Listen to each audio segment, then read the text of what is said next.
Why do Islamophobes take advantage of misfortune in order to spread their agenda? This is a claim that Ali Dawah is making, which I think is poisoning the well. The reason why he's doing that, Tommy Robinson, is because he has an agenda. When ISIS carry out an attack, he loves it because he's like, yes, I can make more money. And this is the same thing with ISIS. I don't think they're taking advantage of a negative situation, but rather they're using this as an example to illustrate a problem that they are addressing. So let's take myself for an example. I don't like Hatun. I think she's annoying and has an annoying voice, and we have completely different views. But when I saw the footage of her getting stabbed repeatedly, I didn't experience joy. I don't think anyone did. Although, let's be honest here, I'm sure there are a percentage of Muslims who, unfortunately, were overjoyed with this. Is that a radical statement on my end? I mean, you have people who propagate ideas like anyone who speaks ill of the Prophet should be killed, and has resulted in real-world examples. Think about it. These guys use the verse, they plan, Allah plans, and Allah is the best of planners, as a meme whenever misfortune happens towards someone who speaks ill of Islam. That's the kind of culture that disgustingly exists and is promoted by people like Ali Dawah. We have people who kill other Muslims for not believing in their asinine definitions of Islam.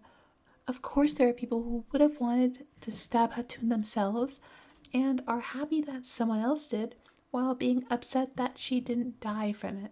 If I were, to use Ali Dawah's term, taking advantage of the situation, it would be, look, see, Salafis are insane and they commit real-world violence. Does this necessarily or even have to mean that the person who did this was a Salafi? No, it's irrelevant, and that's the point. The event itself is not relevant. I'm not taking the opportunity to spread my agenda that Salafis are attacking people. I'm illustrating a phenomenon that does exist, which is that Muslims are attacking people. When there is no event to point to, people will say that I'm just fear-mongering.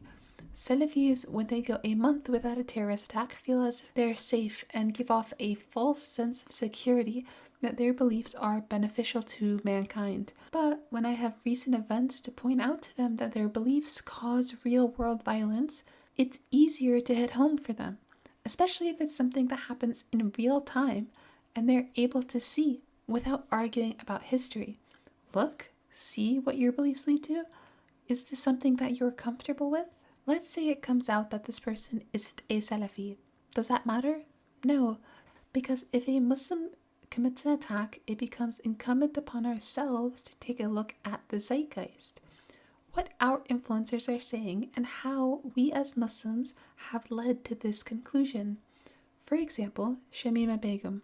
How in the world did we as a Muslim ummah allow a teenager to become a child bride for ISIS?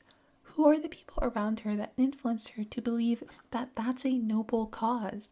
What kind of message are we spreading in the ummah that is convincing kids to fly to Syria to join ISIS as brides? See? This is the exact same argument that Ali Dawah made towards Tommy Robinson and Ben Shapiro for influencing the Darren Osborne attacks. Influencers have a platform to influence people, like it or not, but they are, for a lot of Muslims, set the level of discourse and are their avenue towards forming their beliefs about Islam. So when you have people like Ali Dawah and Daniel Haqiqatjou brazenly defending the killing of apostates, they are a huge influence to their tens and hundreds of thousands of impressionable followers. We as Muslims are supposed to take advantage of these kind of situations. They should be wake-up calls. Are there Islamophobes that get happy when Islamic terrorist attacks happen? Yeah, most likely, but just as likely as Salafis are when a Western country does something Islamophobic. I'm not alleging he is, but similarly when something goes on in the French government, Daniel is given more content to promulgate his Islamic views. Everyone does it. Tommy Robinson can easily say, Ali Dawah, you're happy when a non-Muslim attacks a Muslim because you're able to push your agenda. This is a dumb argument that only sounds good to people without critical thinking skills. Like I keep saying, open and honest discourse. With that said, Assalamu alaikum.